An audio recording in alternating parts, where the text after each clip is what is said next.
Noriel, Jorina, paano kayo nagkilalang dalawa? High, high school batchmate po kami. Magkaklase pala kayo sa high school. Apo. Okay. And then? Siya po kasi nasa second section, ako yung first section. Oo. Pero dahil sa isang school na maliit lang naman po kami, magkakakilala po kami halos lahat. Noriel, at that time, may tibok na ba sa puso mo si Jorina? High school? Wala ko po. Wala pa. Wala pa, kahit konti, wala. Wala po. Ikaw, Jorina? Wala rin po. Wala rin. Pero nagkikita kayo. Opo. Nag-uusap kayo. Opo. Opo. Alright. Kailan unang tumibok si puso? Nagkita kayo ulit. Nasa seminaryo siya, di ba? O, kailan kayo ulit nagkita? Nung nagkaroon po ng batch reunion yung school. Nag-batch reunion kayo, nagkita kayo? Opo. Oh, yun. Tumibok na. Nung time po kasi nun, Oh. text muna. Ano? Text muna. Text muna. Opo. After you saw each other in the reunion.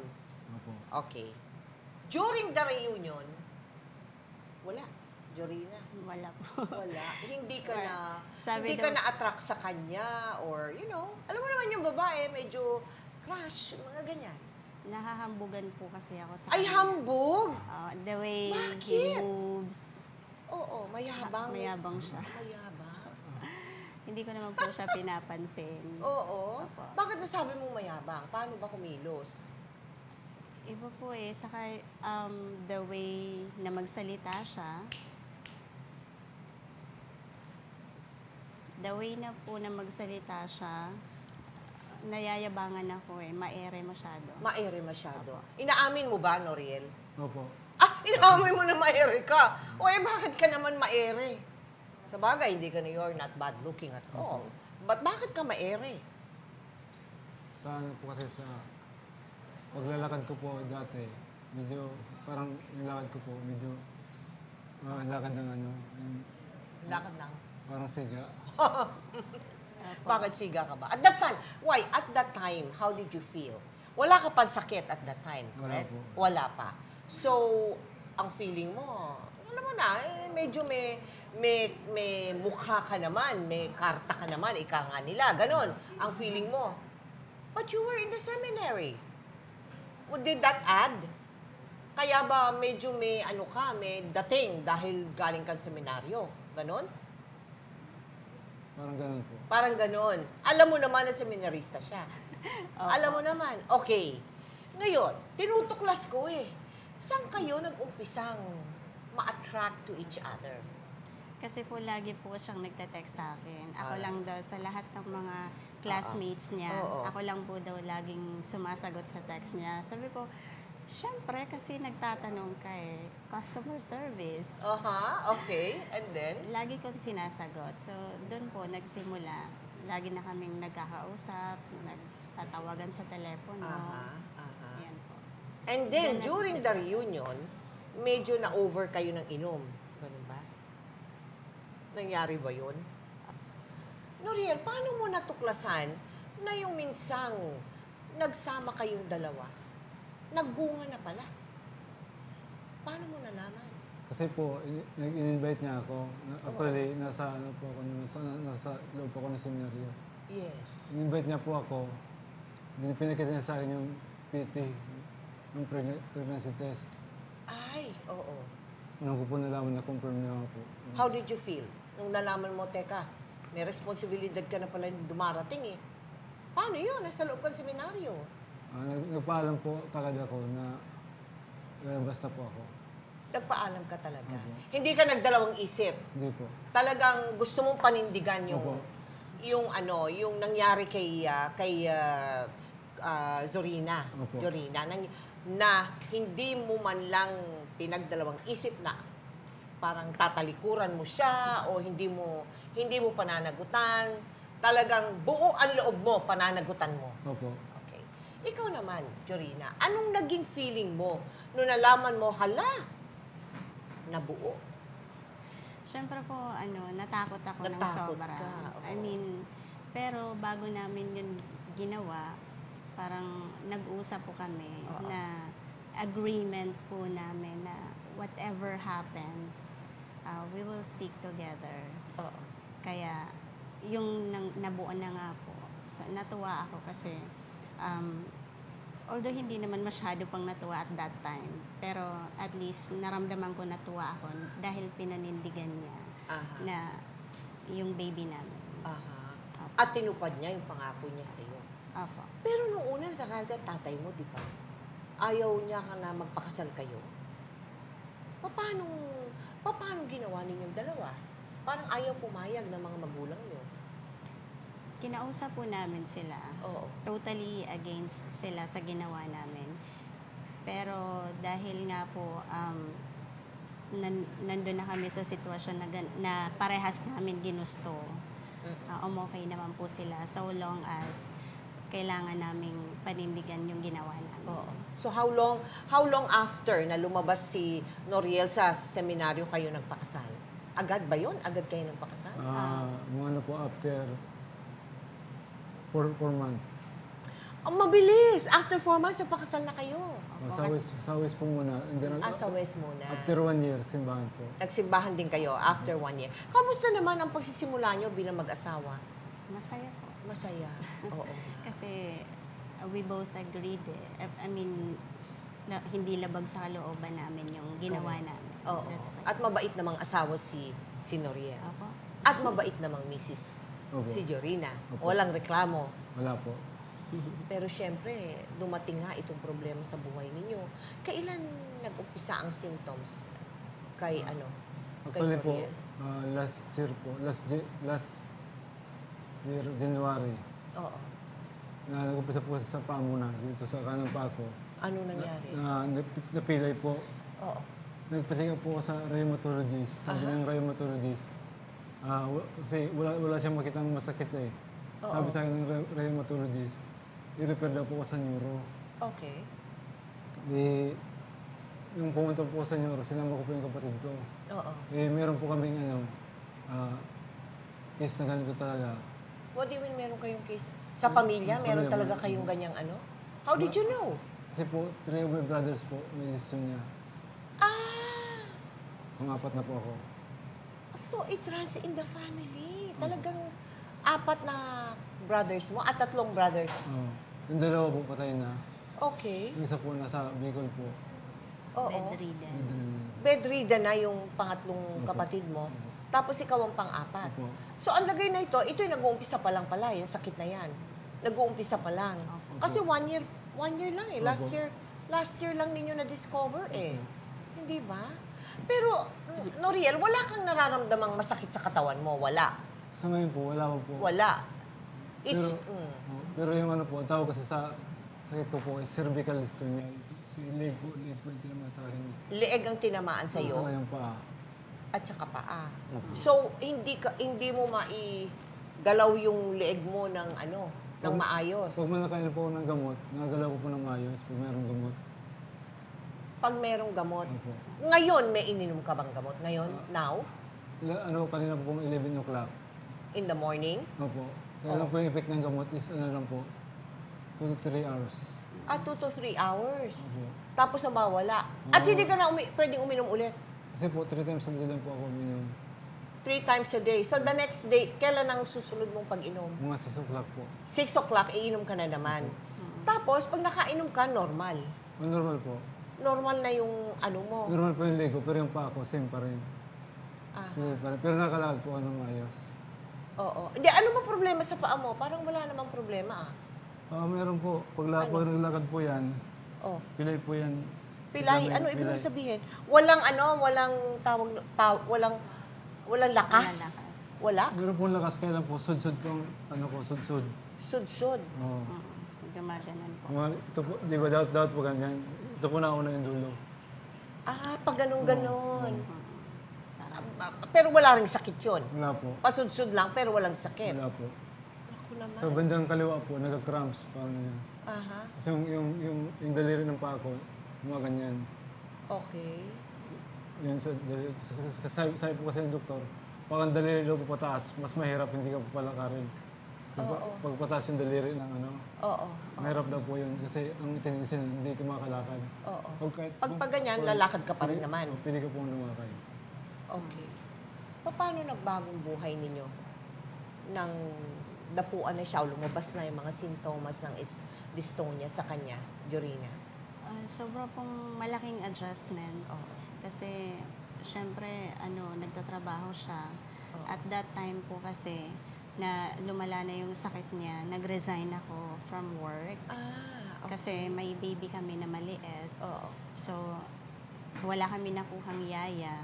So, nag-resign muna ako. At siya lahat yung nagtatrabaho. I mean, sumasalo ng mga gastusin sa bahay. Okay. So, sobrang laking adjustment kasi yung gamot niya ang mahal. So, yung panggamot niya pa lang, nako-cover na yung ng sahod niya. Oo. So, parang... Ganun kamahal? As in, magkano is it a pill? Pill po. It's a Opo. pill. Magkano isang pill? 69 po. 69. 69 Tapos pesos. 3 times a day. 3 times a day? Tapos meron po pong isang Akidin, 16 pesos, 3 times a day din po. 3 times a day din yun? Tapos meron pong pang patulog sa gabi na Rivotril ang tawag namin. Oo. 15 pesos po ang isa. Okay. Opo. So, mga 100 a day ang Hindi gamot po, niya? Mga 300 plus po. 300 plus a day? Gamot mo pa lang? Opo. May baby pa kami May baby pa kayo, may anak ka pang isa? Opo. Oo nga. Nagagatas pa siya. So, paano ginagawa mo? Well, humingi po ako ng tulong muna sa mga kapatid, kung sino po ang mahingan ko muna ng tulong. Kasi sabi ko, pati nga po yung mama ko, siya na muna nag-aalaga sa baby ko kasi wala akong makuhang katulong na mag-aalaga. So, siya na talaga muna. Kahit nahihiya ako ng sobra. Tapos, okay naman sa kanya. Kasi para matulungan niya kami. Oo. Tapos, Pero anong trabaho dati ni Noriel? Ngayon po, karon pumapasok pa po ako ngayon. Pumapasok ka pa? Sa construction po kami. Oo. What do you do there? Ano po ako eh. Ako po yung nagbabantay ng showroom namin. Meron kami showroom po na naka-display yung mga product namin. Ako po yung bantay. Oo. sales I agent. see. So, parang ano siya, no? Parang salesman. Salesman doon. Patuloy ka pa nagtatrabaho. Opo. Ikaw hindi ka na bumalik muna sa trabaho. Bumalik na po ako. Bumalik ka na. Nag-apply na po ako uli. So, bumalik ka na sa trabaho, Jorina, Opo. sa call center. Opo. Pero sa inyo, sa pagitan ninyong mag-asawa, meron bang pagbabago? Because of the dystonia. Opo, meron po. Tulad na? Most especially pagdating po sa gawaing mag-asawa. Oo. Alam niyo po yun, di ba? Oo, of course. Oo. Opo. So, minsan kasi nag-ask siya sa akin. Tapos, lang, ayoko kasi munang pigilan siya. Kasi yung po, lalaki po siya, di ba? Oo. So, okay lang sa akin na gawin niya kahit hindi ako masyadong, wala yung enjoyment na tinatawag. Oo. Kasi nga po, uncontrollable yung movement niya pag ginagawa namin yun. So, Okay. Pero sa'yo, there is satisfaction. You get the satisfaction. Opo, opo. Okay. Ikaw, because the movement is not the normal way it is performed, right? opo, Okay. Pero bilang asawa, bahagi ng tungkulin natin bilang asawa, di ba? Yun ba ang ibig sabihin? Opo. Yes, oo. Pero umabot ba sa puntong may selosan sa inyong dalawa? Kung ganun. Nagkaroon din. Meron pa rin ganyan sa pagitan ninyo. Opo. Selosan. Oo. Meron rin siya pinagselosan sa'yo. Normally po nanggagaling sa kanya. Sa kanya, ikaw hindi ka nagseselos. Hindi. Never. Oo. Kaya Nanggagaling sabi ko- sa kanya. Opo. Oo. Sabi ko, nag-asawa ako ng seminarian. Safe na ako dyan. Safe ko ka na magiging doon. problema Okay. yan. I agree with you. Yeah. So, pero ikaw, inaabot ka rin pala ng pagsiselos. Opo. Noriel. Opo. How do you get over it? Hindi naman pwede na selos na selos. Ang hirap mabuhay kaya ng ganun. Di ba? Pag ang mister mo, selos na selos. Sabi niya po sa akin, tapos na raw po yun.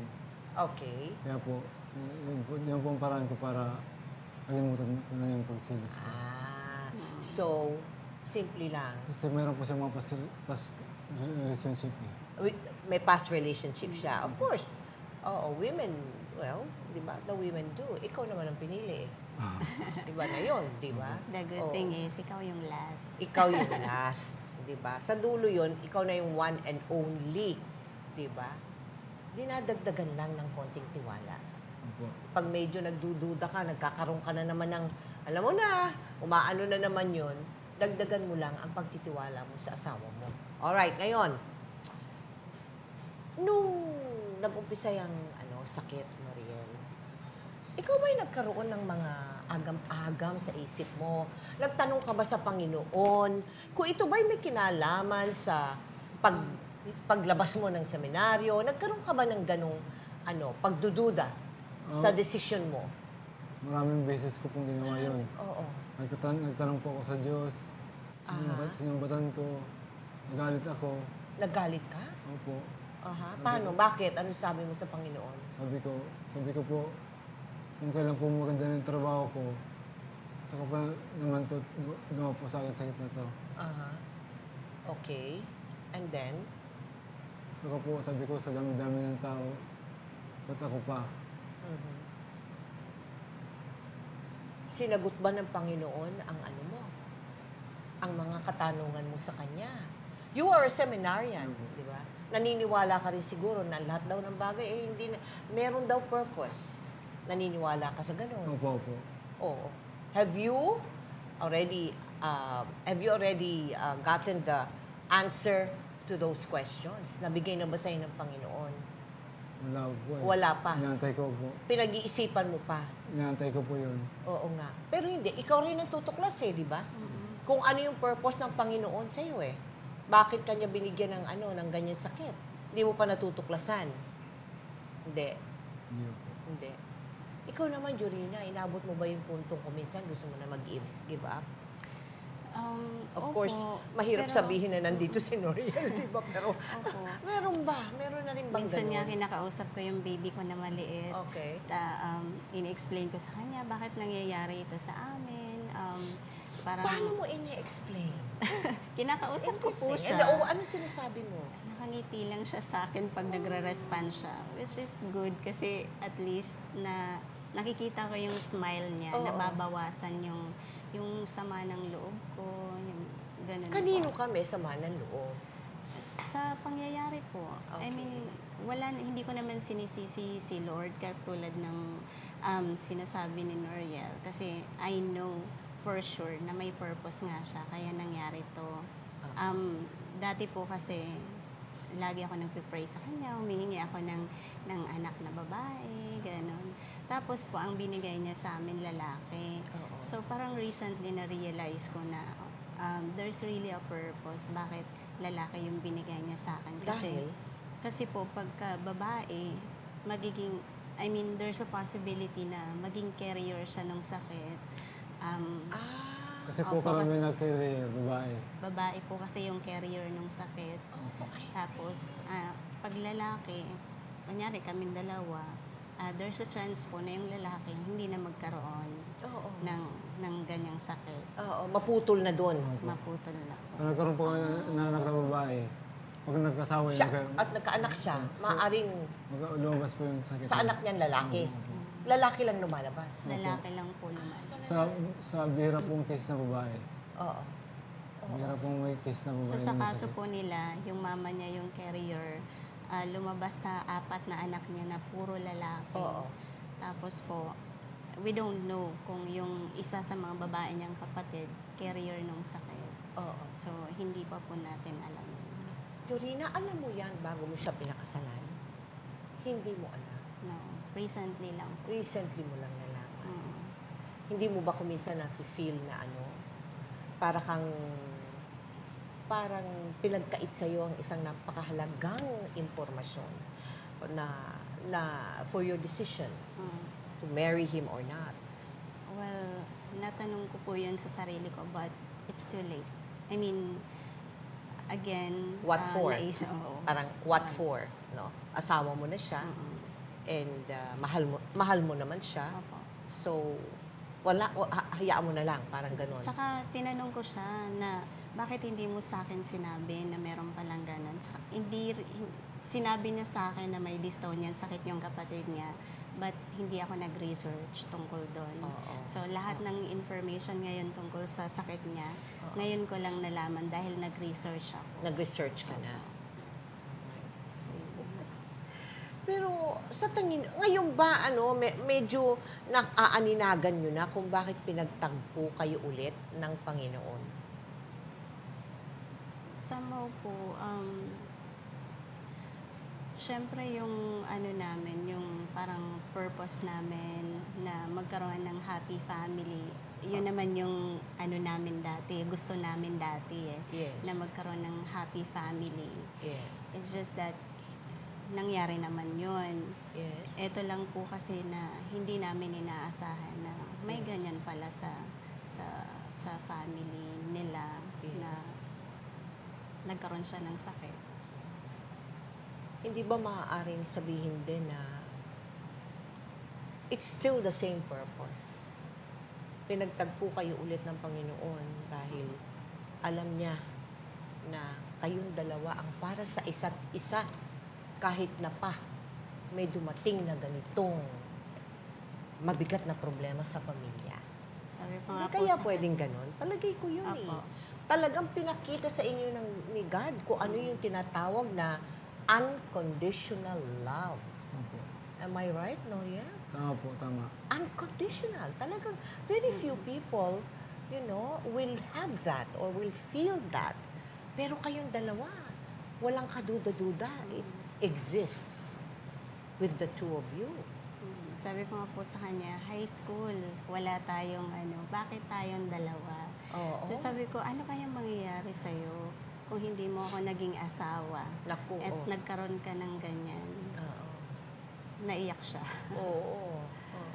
Naiyak. So, laking pasasalamat po pa ngayon, Opo. Noriel, sa Panginoon na binalik sa'yo or nagkakilala kayo ulit ni Jorina. Opo. Di ba? Jorina, ano nga itong, kwento mo sa akin itong ginagawa mong research para matulungan si Noriel. Opo, nung nalaman ko po kasi na ang sakit niya ay ganun nga, namamana, X-linked dystonia, Parkinsonism. Nag-research po ako, nakarating ako ng Illinois, ng Massachusetts, sa social media po. Yes. Kinausap ko yung nasa ibang bansa, ano yung ginagawa nilang awareness, campaign, para malaman ng ibang tao na meron palang ganito. Yes. Tapos nalaman ko po na dito pala talaga nagsimula sa Pilipinas, sa Panay, Philippines. Ayun. Oo. Yung sakit na yun. And mostly, ang tinatamaan po talaga male. Male. Opo. So, hindi naman siya galing sa Panay, but nasa Bicol sila. Oo. Pero gusto sabihin, hindi lang pala sa Panay Oo. merong mga ganyang sakit. Meron pa po sa iba-ibang parte ng Pilipinas na hindi lang alam, hindi sila lumalabas kasi po yung sitwasyon nila parang sabihin na nating nakakahiya, nahihiya sila pala na ilabas. So now, ginawa ko po, since nakakausap siya ng mga ibang patients din na merong ganyan, po kami ng parang community and support group Yes. sa social media, sa Facebook. Oo. XDP Very good, Philippines oo. ang tinawag namin sa kanya. Inano po namin yung mga iba-ibang pasyente sa ibang, mostly dito sa NCR, sa Metro Manila, Oo. na mag-ipon-ipon po para magkaroon ng support group. Kasi po yung Yes. iba talagang sobrang napanghihinaan na sila ng loob. Of course. Kasi parang wala po kasing Nakakaintindi. nakakaintindi sa Correct, kanila. Oo. Walang may alam kung ano yung kung minsan sila din mismo, hindi nila siguro alam. Opo. Bakit sila nagkakaganyan, di ba? Bakit nagkakaroon ng ganyang pagbabago sa kanilang pangangatawan? Pero ikaw, Noriel, dun sa mga katulad mo, bigla na lamang dadapuan ng ganyang klaseng napaka-serious na disease. Anong maipapahayag mo sa kanilang inspirasyon? Or, paano? How do you cope? How do you deal with it? para hindi ka mawala ng pag-asa? Yung mga kasamahan ko po kasi,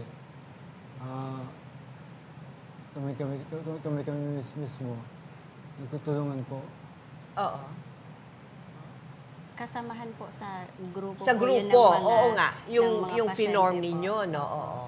So, your call is for them to come out, Opo. ganun ba? Opo. At kumontak sa grupo ninyo para kayo-kayo magtutulungan, magsusuportahan sa isa't Na isa. wag po silang mahiya. Wag Kasi mahiya. karamihan po ayaw nilang parang malaman ng ibang tao na meron silang ganong sakit. Oo.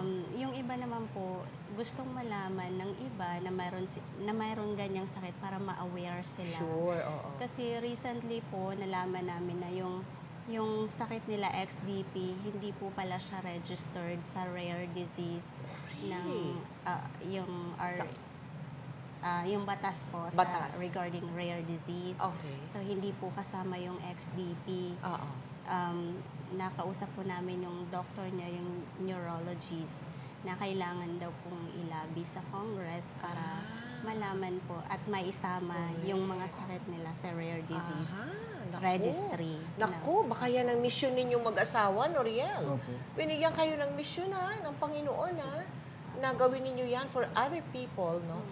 Na, yes. Yung fundamental po, pag tuwing sumasahod po ako, Oo. yung mga kasama ko walang pambili ng gamot, binibigyan ko po eh. Napakabait mo naman pala eh. Karamihan po sa mga kasamahan ko po sa group page namin. Oo. Nabutan ko po ng tig-1,000, pambili ng gamot. Kasi ramdam ko po yung ramdam ko yung mawala ng gamot. Oo. Kung wala pong gamot yun, hindi po yung makagalaw. Oo nga. Imbis na bigay ko po sa charity, binibigay ko Doon na po doon na sa mga kasamahan mo. Kung nakikinig ang Diyos sa iyo, Noriel, anong hihilingin mo sa Panginoon? Ang hilingin ko po sa kanya, pagalingin niya po ako para mas lalo po matulungan yung iba. Kasi po yung tulong ko po, hindi pa po yun enough eh. Gusto ko po sila matulungan na ng lubos. Oo. Kasi po, ang hirap po ng sakit na to kasi wala pang gamot. Walang gamot. Ang karami pang gamot, pang normalize lang po eh. Oo. Pang-normalize lang ng ano mo, no, ng function ng mga muscles mo, ganun lang, no. Ang tinutukoy mo ba yung operation, yung operation na sinasabi mo? Yung gamot lang po. Yung gamot lang yung Na iniinom, iniintake niya. Pwede naman inumin yun your whole lifetime. Ganun ba? Pero hindi po manonormalize. Kunyari, ano na yung katawan niya, twisted na. Oo. Hindi po siya manonormalize ng gamot lang.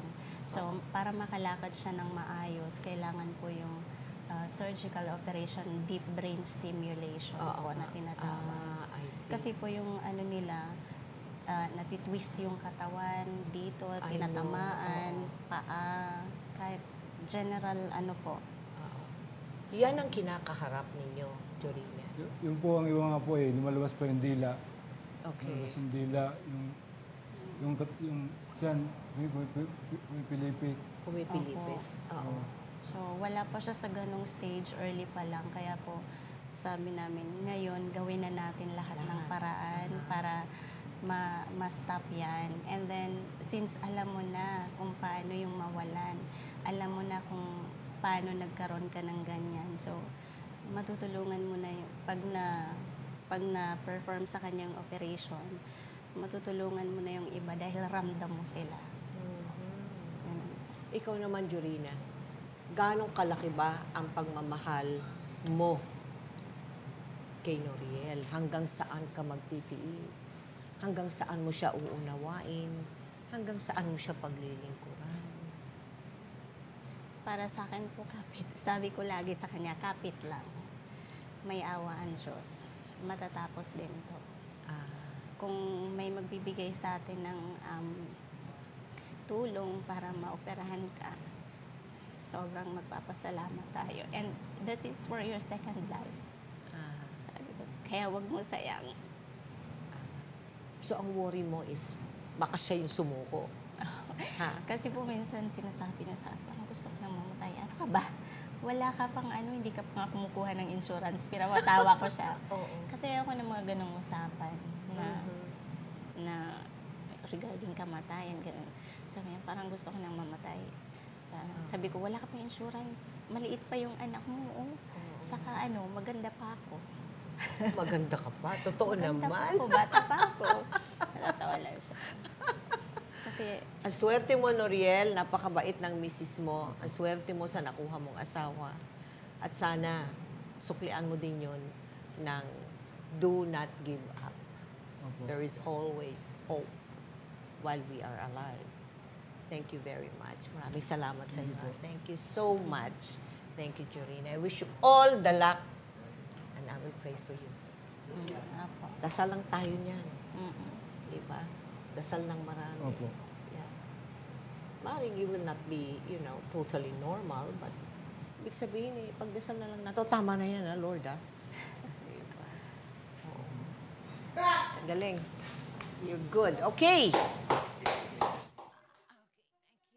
Sa ating buhay, habang tayo ay malakas at malusog, tila wala ng katapusan ang masasayang araw at mga pagpupunyaging dumarating sa atin. Pero paano kung unti-unti itong mawala sa atin dahil sa isang sakit na kung tawagin ay dystonia o lubag? Isang malubhang karamdaman kung saan hindi mo na kayang kontrolin ang pagkilos ng iyong mga muscles sa iba't ibang bahagi ng iyong katawan. Isa raw sa bawat 100 katao ang nagkakaroon ng movement disorder na ito. Tunghayan ang totoong kwento ng isang lalaki na unti-unting nasira ang kanya sanang maliwanag na kinabukasan at mga pangarap para sa kanyang asawa at mga anak nang siya ay dapuan ng dystonia. Dito lamang po yan sa aming episode na pinamagatang The Healing Touch of Love, The Noriel Banez Story.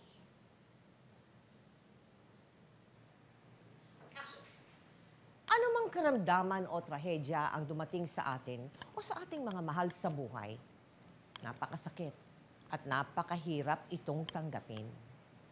Kung minsan umaabot pa nga sa pagkakataong tayo ay suko na. At ang mas masaklap, nauuwi ito sa hiwalayan na mag-asawa at pagkasira ng mga pamilya. Naway tayo ay may natutunan sa totoong kwento ni Noriel at Jorina sapagkat sila ay tumupad sa kanilang sinumpaang pangako para sa isa't isa, lalo na pagdating sa mga katagang in sickness and in health.